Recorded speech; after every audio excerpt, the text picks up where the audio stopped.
महाराज जी ने हिरण्यकश्यप से कहा कि जब तक भगवत प्रेमी महात्माओं की चरण रज में स्नान नहीं होता तब तक जैसी मेरी मति भगवान में लगी ऐसी किसी की नहीं लग सकती। भगवत प्रेमी महात्माओं की चरण रज में, क्योंकि भगवत भक्तों की चरण धूलि में ऐसी सामर्थ्य है, उनकी आज्ञा पालन में ऐसी सामर्थ्य है कि समस्त विकारों का, अहम का नाश करके दैन्य भाव प्रकार, दैन्य से ही भगवान रीझते हैं। जब तक तत्वदर्शी भगवत प्रेमी महात्माओं का संग नहीं, उनकी सेवा नहीं, उनका आज्ञा पालन नहीं, उनकी चरण रज नहीं, तब तक उसके हृदय में भगवत प्रेम या भगवत अनन्यता आ ही नहीं सकती।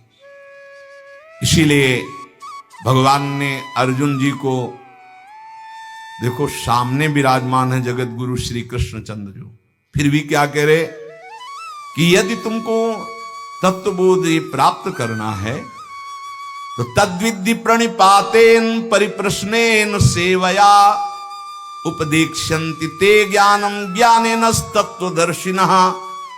अर्जुन, तुम तत्वज्ञानी महात्माओं के पास जाओ, साष्टांग प्रणाम करो और कपट न रखते हुए दैन्य भाव से उनसे प्रश्न करो, विनीत भाव से, तब वो तुम्हें महात्मागण उनका उपदेश करेंगे। तद्विद्धि प्रणिपातेन प्रश्नेन सेवा, साष्टांग दंडवत दैन्य होकर प्रश्न और उसका मनन, जैसे उत्तर हुआ उसका मनन किया तो फिर भगवान इसका कैसे हो सकता है, ऐसे प्रश्न होता है। भाई देखो, हम बता रहे कि ज्ञानी और अज्ञानी, महात्मा दुरात्मा, ये केवल शब्दों का एक श्री कृष्ण सारे जगत में छाए हुए हैं। ये तुम जान लो तो तुम ज्ञानी हो जाओगे, और जब तुम ज्ञानी हो जाओगे तो कोई अज्ञानी दिखेगा नहीं, और जब तक तुम अज्ञानी रहोगे तब तक कोई ज्ञानी दिखेगा ही नहीं।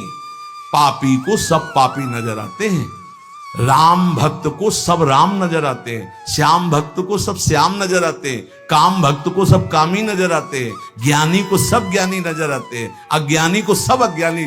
दृष्टि जैसी वैसी सृष्टि, जाकी रही भावना जैसी, प्रभु मूर्ति देखी तिन तैसी। जो तत्वदर्शी महात्मा है उनके सामने जाकर प्रणिपातेन च प्रश्नया। एक बार महाराज विदेहराज जनक जी ने जब 9 योगेश्वरों से प्रश्न किया कर्म के विषय में, बोले यही प्रश्न हमने सनकादि से किया था, पर वो मौन रहे, उत्तर क्यों नहीं दिया? तो उनका इसलिए नहीं दिया कि आप उस समय अनाधिकारी थे। उस समय आप अनाधिकारी थे इसलिए वो मौन थे। मौन का मतलब अज्ञान नहीं है कि वो उत्तर देने की सामर्थ्य नहीं, आप अधिकारी नहीं इसलिए चुप है। तो हे सनातन, संतों के पास जाकर के दैन्य भाव से उन्हें सबसे बड़ा देवता मानते हुए कि साक्षात प्रभु, फिर उनके चरणों में बैठकर दैन्यता से प्रश्न करे, तब जो वो बोलते हैं उसका मनन करे, तो उसके हृदय में भगवान की अनन्यता आ जाएगी, प्रेम का मार्ग खुल जाएगा। बहुत बातों में क्या तुम्हें सार बात बताता हूं कि प्राणी मात्र का परम पुरुषार्थ है भगवत प्रेमी महात्मा के संग से श्री कृष्ण के नाम रूप लीला धाम में रंग जाना। परम आराध्य प्रभु वृंदावन चंद्र ये पुरुषार्थ को नहीं देखते हैं, ये अपने आश्रय और अनन्यता को देखते हैं। ये बड़ी तसल्ली वाली बात है। ये पुरुषार्थ नहीं देखते तुम कितने बड़े तपस्वी हो, कितने, ये मेरा है बस। अवगुण करे समुद्र सम प्रियाजू का स्वभाव, गणत ना अपनो जा, ये मेरा है। अनन्य भाव जो संसार के संबंधों से आंतरिक मुख मोड़कर पतित पावन प्रभु की आराधना करता है, वो इस संसार समुद्र से मुक्त हो जाता है। सर्व शास्त्रों को मथ करके ये तुम्हें सार बात बता रहे हैं। क्या? आराध्यो भगवान ब्रजेस्तनयस्तद्धाम वृंदावनम रम्या काचिदुपासना ब्रजवधूर वर्गेण या कल्पिता। श्रीमद्भागवतम प्रमाणममलम प्रेमापुमार्थो महान श्री चैतन्य महाप्रभुर मतमिदम तत्राग्रहो ना परा। महाप्रभु चैतन्य देव कहते समस्त शास्त्रों का, समस्त संतों का सार मत हम तुम्हें बता रहे हैं। वृंदावन का आश्रय, वृंदावन बिहारी का आश्रय, निरंतर उनका नाम जप, ये भगवत प्रेमी महात्माओं के संग से होता है। महात्माओं का संग और भगवत आराधना ये निश्चित भगवत प्राप्ति करा देती है। सनातन जी ने महाप्रभु के चरणों में मस्तक रखा। महाप्रभु ने हाथ फिराते हुए कहा, कुछ समय तक हमारे पास रहो और इसके बाद जहां भक्ति मूर्तिमान होकर नृत्य करती वृंदावन चले जाओ और आजीवन वहां वास करो। भिक्षावृत्ति से ब्रजवासियों की टूक पाओ और वृंदावन। तो 2 महीने महाप्रभु के पास काशी में रहे। इसके बाद वृंदावन आकर के जो ब्रज में अद्भुत भजन किया रूप जी ने, सनातन जी ने, तो प्रसिद्ध है भक्तमाल में पावन चरित्र उनका। पूज्य श्री रघुनाथ दास जी गोस्वामी जी, ये इनकी बाल्यावस्था थी। कितना स्वच्छ हृदय होता है भगवत प्रेमी महात्मा का, बाल्यावस्था में भी। ये बाल्यावस्था में ही नाम प्रेमी थे। बाल्यावस्था बहुत बड़े घराने के थे श्री पूज्य रघुनाथ दास गोस्वामी जी। काम, क्रोध, लोभ तो इनको छू ही नहीं गया था। वैसे पहले देखा हमने गांव में कि 15-16 वर्ष तक तो बच्चे एकदम निर्विकार, निर्मल। ये मोबाइल भगवान जब से पधारे हैं सबके कर कमल में, तब से बड़ी बुरी दशा होती चली जा रही नवीन बच्चों की। वो जो मन आवे सो देखते हैं, जो देखते हैं वही मनन करते हैं, वही आचरण में उतारते हैं। इसीलिए बहुत बुरी तरह जो हमारे जीवन की उन्नति की नींव है वो नष्ट होती चली जा रही नए बच्चों में। 12, 13, 14 वर्ष की अवस्था के बच्चों को सांसारिकता का संपूर्ण ज्ञान, ये है आज के बौद्धिक स्तर की भूमिका। जबकि उनको पढ़ाई में, उनको संयम में, उनको सदाचार में ढलना चाहिए तो उल्टी रीति में ढल रहे हैं। इसीलिए बहुत संकट में हमारी आगे पीढ़ी है। अगर संभली नहीं ना तो बहुत संकटपूर्ण। नए नए 18, 20 वर्ष के बच्चे ड्रग्स का इंजेक्शन लगा रहे हैं। सोचो उनकी क्या जीवन रह गया। अब उसके बिना जी नहीं सकते। और ना वो माता पिता से बताते हैं ना कोई, और वो इतनी बुरी स्थिति को प्राप्त है। अब उनको चाहिए, उसके लिए वो कुछ भी करने को तैयार है।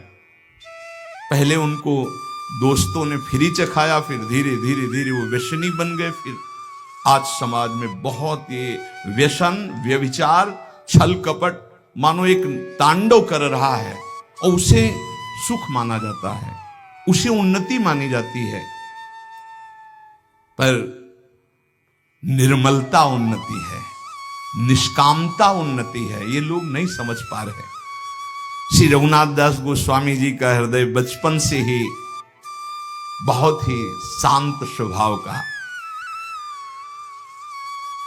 उनके घर में भी ठाकुर जी विराजमान थे। जैसे पूजा गृह होते तो बचपन में ही ठाकुर जी के सामने बैठ जाते, वो मानो भगवान से बात करते, परम पावन प्रभु से बात करते, प्रभु के चरण स्पर्श करते जो छरे, और उनका नाम कीर्तन करते। ये होता है। पूर्व का कोई ऐसा भजन होता है जो बचपन में अपना रंग दिखाता है, जो भगवान कहते हैं जैसे मेरा भक्त है नामे भक्ता प्रणश्यति। एक जन्म में भगवत प्राप्ति वाली बात नहीं बन पाई तो फिर अगला जन्म महाभागवत का देते हैं। वो ऐसा जन्म देते हैं बचपन से भगवान का भजन, भगवान का मार्ग का अनुसरण। ये महाभागवत है श्री पूज्य रघुनाथ दास गोस्वामी जी। अभी तक इनके हृदय में किसी भी बात का आकर्षण नहीं था। जिसके हृदय में किसी बात का आकर्षण नहीं होता, उनको आकर्षण करने के लिए माया नहीं, भगवान के प्रेमी महात्मा जन पधारते हैं। ऐसा ही होता है। इनके पिता हिरण्य मजूमदार और उनके भाई गोवर्धन मजूमदार ये राजा महाराजा की तरह थे, ऐसा वैभव इनका था। बड़े जमींदार थे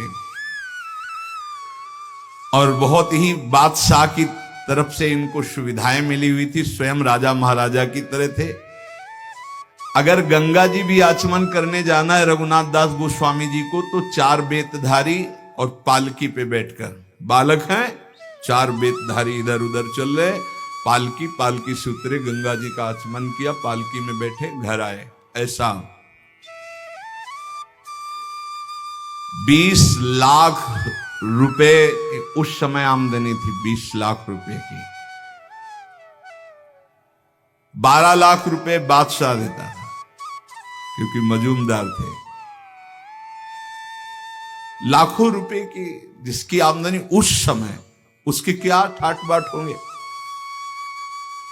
आज के 1 करोड़ रुपए और उस समय के 20 लाख रुपए शायद, या और करोड़ से भी ऊपर हो सकते।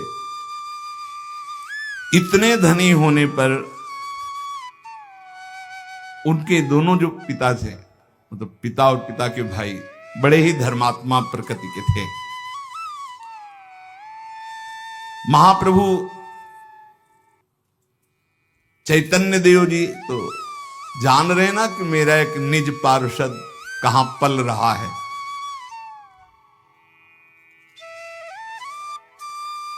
कभी कभी ठाकुर हरिदास जी जब उधर से जाते थे तो उनके यहां जाते थे, वो भक्तों का सम्मान करते थे। हरिदास जी की नाम निष्ठा देखकर रघुनाथ दास जी के नाम में प्रीति हुई थी, तो बचपन से ही कृष्ण कृष्ण कृष्ण। महात्मा रघुनाथ दास जी बाल्यावस्था में इतने तेजस्वी थे कि जो देखता वो लुभायमान हो जाता। लावण्य ऐसा, आकर्षण ऐसा, नाम जप का ऐसा, गंभीर स्वभाव, बहुत कम बोलना, ठीक किसी को उत्तर न देना, क्योंकि नाम जब छूट जाएगा अगर ठीक से ज्यादा बातचीत करेंगे, कम बात करना।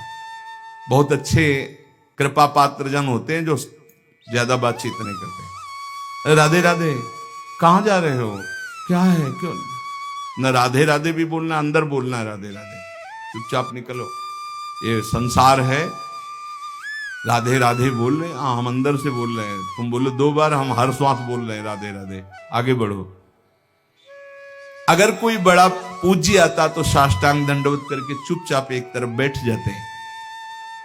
बड़ी नम्रता, मानो स्वर्ण हो और उसमें भी सुगंध हो, ऐसे थे रघुनाथ दास जी।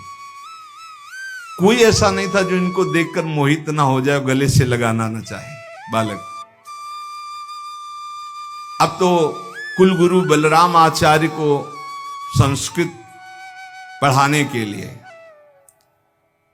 रघुनाथ दास जी अपनी जो ग्रंथ पोथी उनको लेकर आचार्य के घर जाते और पोथी रख देते, हरे कृष्ण कृष्ण कृष्ण। नाम में इतनी प्रीति, पढ़ने में रुचि नहीं होती कि इन सब का सार है नाम, बस नाम नहीं। ये देखो बड़े महापुरुषों को होता है, आप अनुकरण ऐसा ना करना कि पढ़ाई के समय तो नाम ही हम जपेंगे और इस समय और अन्य समय उद्दंडता। ये हर समय भगवदानंद में डूबे वाले अवतारी महापुरुष हैं। सरल स्वभाव कोमल प्रकृति पर रघुनाथ दास जी के हृदय में हरिदास जी का बहुत बड़ा प्रभाव पड़ा। नाम प्रेमी जो ठाकुर हरिदास जी, जिनकी पीछे चर्चा सुनी, इसीलिए वो किसी समय भी नाम नहीं छोड़ते थे। बाल्यावस्था में कभी कभी वो गुरुदेव के पढ़ाने पर भी खड़े हो जाते और नाम कीर्तन करने लगते, भावावेश आ जाता। वो देखते रघुनाथ दास जी की नाम प्रियता, मन ही मन सोचते कि ये तो कोई अवतारी पुरुष है जो इतना नाम जापक है।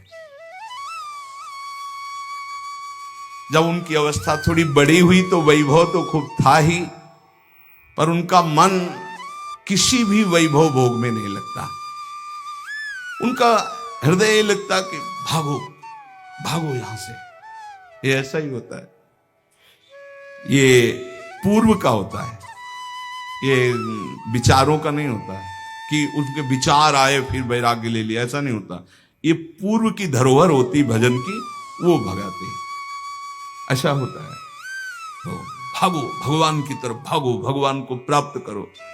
रघुनाथ दास जी के हृदय में जिधर देखते हो सब काटने को दौड़ता वैभव। भागो, कहां भाग के जाएं, भागो, बस वो अंदर होता है, भागो असरण शरण की शरण में भागो। मन ऐसा व्याकुल हुआ कि स्वच्छंद नाम जप करूं, भिक्षा मांग के पाऊं, भागूं, ऐसा अंदर से आया। ये सोने के चांदी के ठीकरों में जीना अब मुझे अच्छा नहीं लगता। प्राणों की बाजी लगाकर अब इस बार मुझे इस जेल से मुक्त होना है, ये जो धन वैभव की जेल है। उनका मन तड़पने लगा कि थोड़ा तो किसी महात्मा का संग मिल जाए, मेरा बल पक्का हो जाए। परिवार वालों ने जो भी इनका व्यवहार देखा कि न खान पान में रुचि, न भोग विलासिता की वस्तुओं में रुचि, ढेर सारी उनकी भोग सामग्रियों की, वहां तो खूब वैभव था ही, कोई चीज वो स्वीकार नहीं करते। क्या खाओगे, क्या पियोगे, क्या देखोगे, क्या चाहिए तुम्हें। ऐसी दशा में दोनों भाई चिंतित हो गए, पिता और ताऊ भी। वो हर समय गंभीर, बस कृष्ण नाम, कुछ नहीं हो। उस समय महाप्रभु सन्यास लेकर शांतिपुर में अद्वैताचार्य के घर आए हुए थे। रघुनाथ दास गोस्वामी जी ने चर्चा सुनी घर में, महाप्रभु चैतन्य देव आए हुए हैं अद्वैताचार्य जी के घर, 4-5 दिन रुकेंगे। ये भागे घर से, मुझे दर्शन करना है, महाप्रभु के दर्शन करने व्यवस्था की गई। बोले नहीं, पालकी में नहीं, पैदल भाग करके गए। महाप्रभु के सामने गए, बालक ही थे, लौट गए।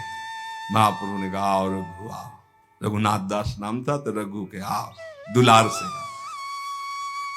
और कहा बहुत समय से बिछुड़े थे, आज मिले हो।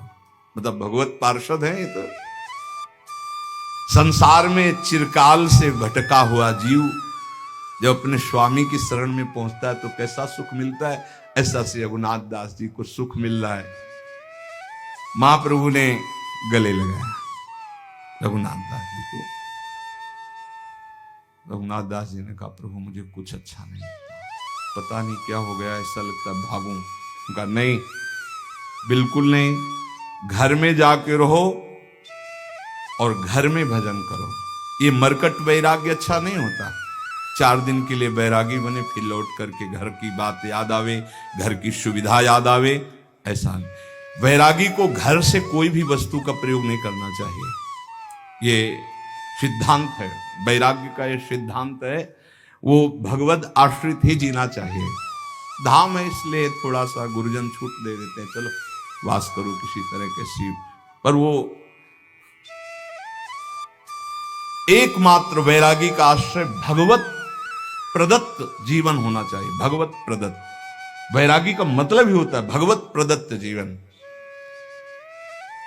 महाप्रभु ने कहा नहीं,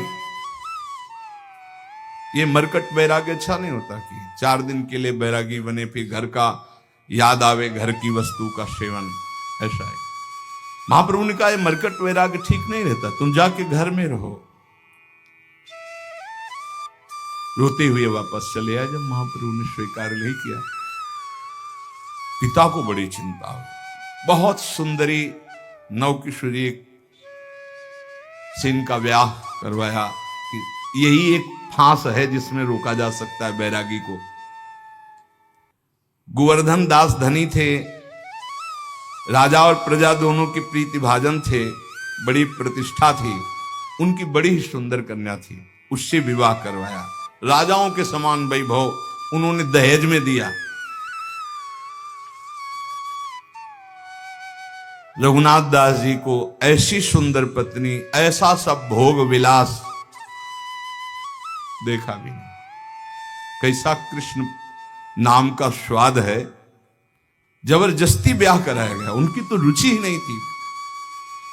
पिता को क्या पता था कि इनका मन तो किसी अव्यक्त से संबंध मान चुका है। पत्नी का सौंदर्य, पत्नी की प्रियता, भोग सामग्रियां, सब वैभव तुच्छाति तुच्छ इनको नजर आया। इन्होंने बात भी नहीं की, ये भी प्रयास विफल गया। अब तो पूरे परिवार जलने लगा कि अब क्या होगा, अब तो कोई रास्ता ही नहीं कि इनको रोका जा सके। रघुनाथ दास जी ने अपनी पत्नी से एकांत में प्रेम से हाथ जोड़कर कहा कि हम आपसे प्रार्थना करते हैं कि हमारा मन मधुप श्री कृष्ण चरणारविंद के, हम कभी आपसे बात नहीं कर पाएंगे।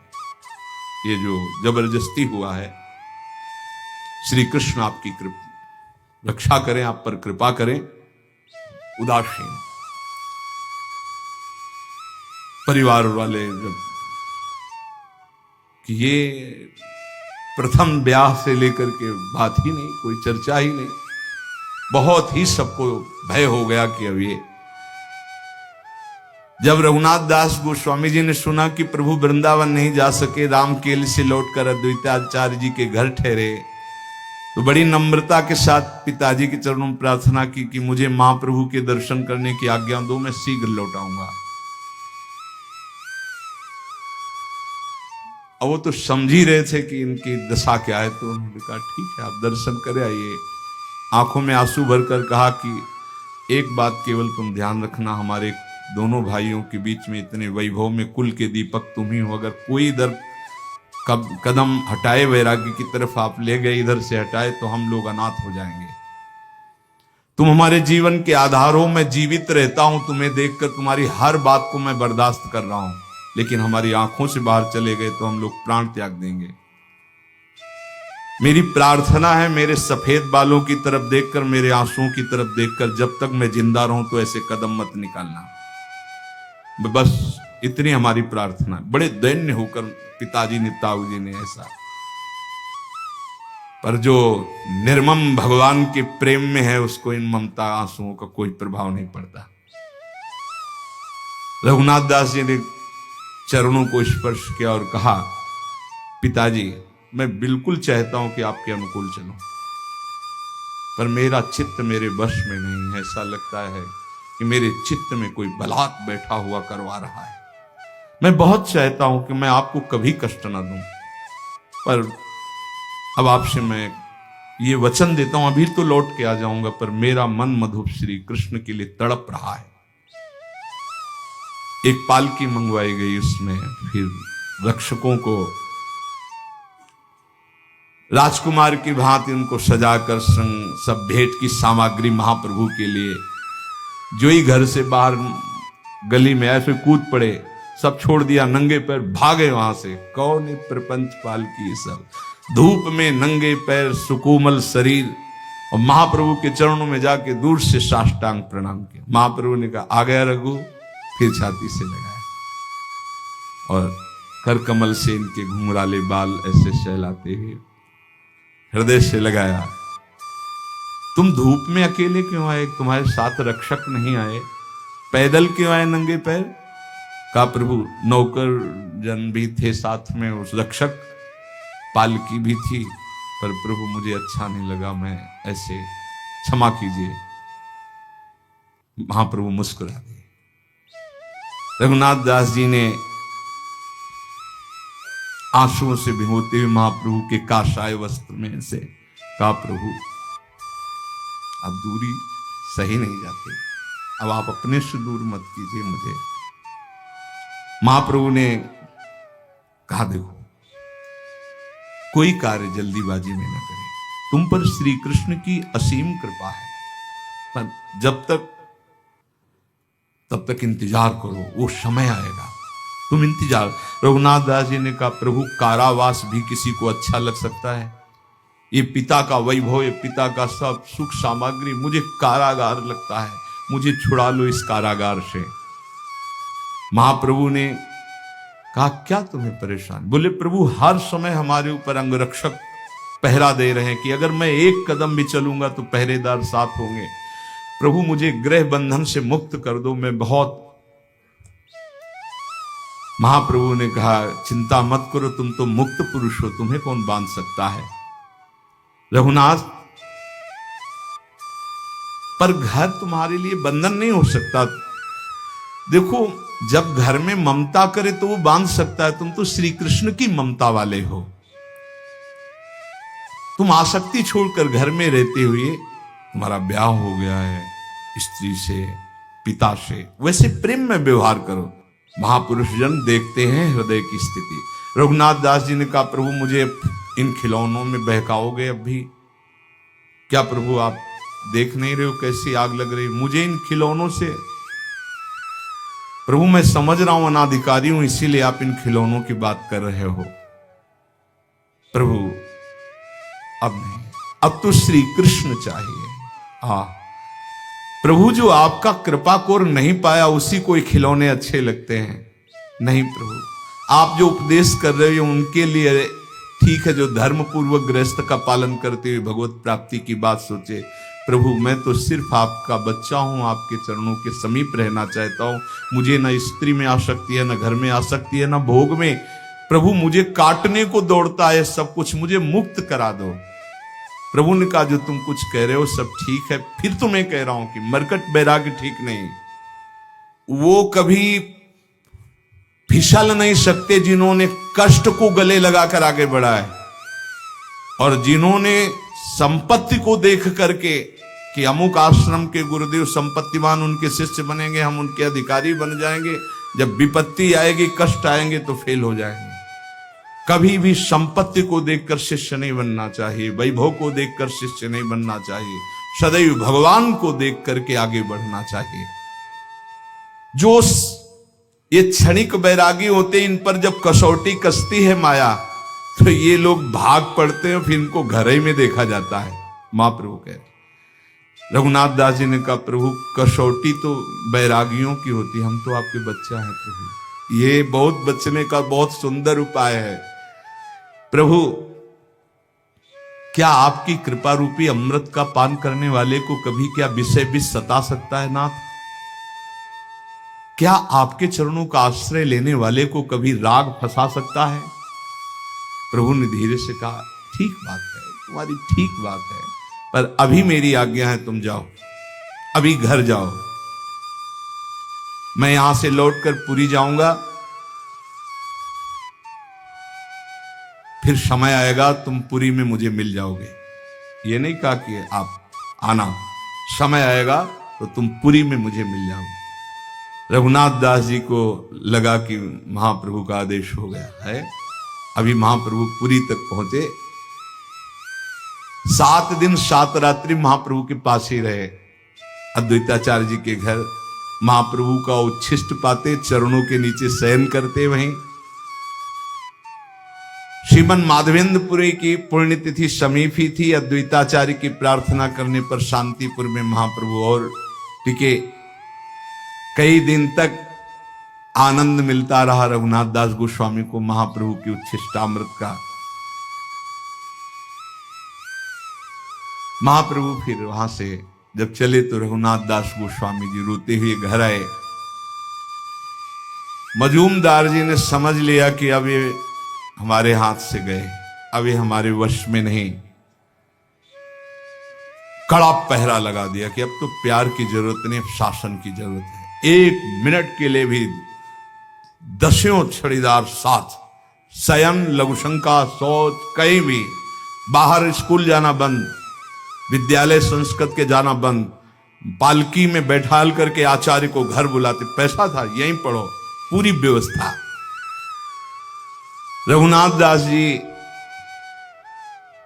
जब इतने बंधन में कुछ दिन रह रहे थे तो किसी वैष्णव के मुख से सुना कि महाप्रभु वृंदावन से होकर जगन्नाथपुरी में आ गए हैं। बस उनके हृदय में छा गया। महाप्रभु ने कहा था, जब मैं पूरी आ जाऊं तो पूरी में समय आएगा तब तुम मिलोगे, भागो यहां से भागो, ऐसा उनके हृदय में आया था।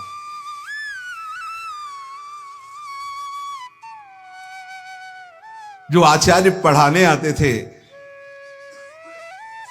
उनके मन में आया कि निकलने का एक ही उपाय है कि इन्हीं के संग पीछे निकला जाए। पीछे पीछे आचार्य के चलने लगे। उन्होंने कहा कि बस बस सम्मान के लिए इतना ही काफी है, तुम अंदर जाओ, क्योंकि तुम्हारे पिता ने इतनी सुरक्षा कर रखी है। मन में कि बंदी की तरह अब मुझे जीवन नहीं जीना है, क्षण भर के लिए भी जीवन नहीं जीना। हा गौर हा प्राण वल्लभ। अंदर से एकदम फिर अपने को संभाला और कहा, गुरुदेव अंदर तो सब व्यवस्था है, पीछे सब खड़े हैं, थोड़ी देर खुली हवा में आपके साथ चल सकते हैं? आपकी आज्ञा जहां होगी थोड़ी देर के बाद में। हृदय में आग जल रही कि बस केवल घर से बाहर निकलकर गली में पहुंचे, इनको उधर जाना होगा, मैं जगन्नाथपुरी के लिए भागूं। भला है विचार करो, जिन महापुरुषों के पास इतना वैभव था, सुंदर पत्नी, सब व्यवस्था, कैसा भगवत भजन का आकर्षण होता है। इसे वैराग्य कहते हैं। वैराग्य से कहते हैं। वैरागी की तीन ही गिरने की खाइयां हैं, कंचन, कामिनी, कीर्ति। तीनों बात इनकी घर में ही थी, उनको ठुकरा करके ये भगवान के लिए। ऐसे महापुरुष कितना वैराग्य में जीवन व्यतीत किए भगवान के प्रति।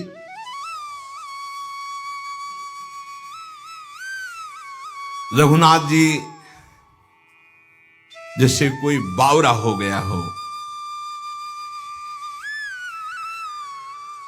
पीछे पीछे उनके चले। उन्होंने कहा, जाओ वापस, अब तो जाओ ना।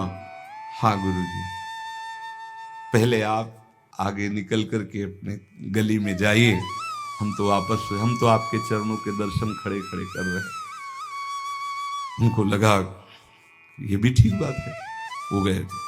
जे ही ऐसे गए, आसपास देखा, अच्छा अंगरक्षकों ने इसलिए कि गुरुजी के पास 4 कदम जाएंगे, भाग पड़े रघुनाथ दास जी। हा गौर हा प्राणनाथ, जगन्नाथपुरी के लिए। जिसको भगवान में अनुराग हो जाता है, उसको कोई संकट, कोई विपत्ति, नई अवस्था, नंगे पैर, ना कुछ खाना ना पीना, ना कोई साथी, और जगन्नाथपुरी नजदीक थोड़ी है। कई दिन रात भागते ही रहे, क्योंकि पता था कि राज कर्मचारी पकड़ लेंगे। देखो, जिस सुख के लिए बैरागी फिसल सकता है, उन सुखों को कैसे छोड़कर भगवान के मार्ग का अनुरागी भागता है। कहीं मेरे पिता की का राज कर्मचारी मुझे पुनः पकड़कर घर ना ले जाए, इसलिए रात दिन भाग रहे जंगल के रास्ते से। जैसे परशुराम जी की बेटी करमेती बाई, जब वो वृंदावन के लिए भागी, जब देखा कि गवन के लेने वाले आ गए, तो उनका ये जीवन तो श्री कृष्ण को है, दूसरा कैसे इसे स्पर्श कर सकता है। रात में भागी, स्त्री शरीर, सोचो मतलब कितना प्रबल बल होता है भगवान का। अब सुबह हुआ, मां ने देखा कि अरे रिश्तेदार तो बैठे हैं जो बेटी को लेने आए हैं, और बेटी ही गायब हो गई। परशुराम जी से कहा, उन्होंने तुरंत राजा को सूचना की। राजा उनके शिष्य थे, राज कर्मचारी घोड़ों पे भागे, चारों तरफ सूचना दी कि वृंदावन के मार्ग में होगी, क्योंकि वृंदावन वृंदावन पुकार रही, तो जरूर वृंदावन भाग के जाएगी। इधर घोड़े दौड़ाए गए। श्री कृष्ण अनुरागिनी करमेती बाई ने भी सोचा कि सबको पता मैं वृंदावन जाऊंगी। थोड़ी दूर में देखा, टॉप से, जो घोड़ों के टॉप से धूल उड़ती, उन्होंने समझ गए राजकर। वहां एक ऊंट मरा हुआ पड़ा था। सोचो ऊंट की कितनी बड़ी दुर्गंध, सड़ा हुआ, उसमें के पेट में जो ऐसे पशुओं, हिंसक पशुओं ने खाया था, खोखला बन गया था ढांचा, उसके अंदर घुस गई।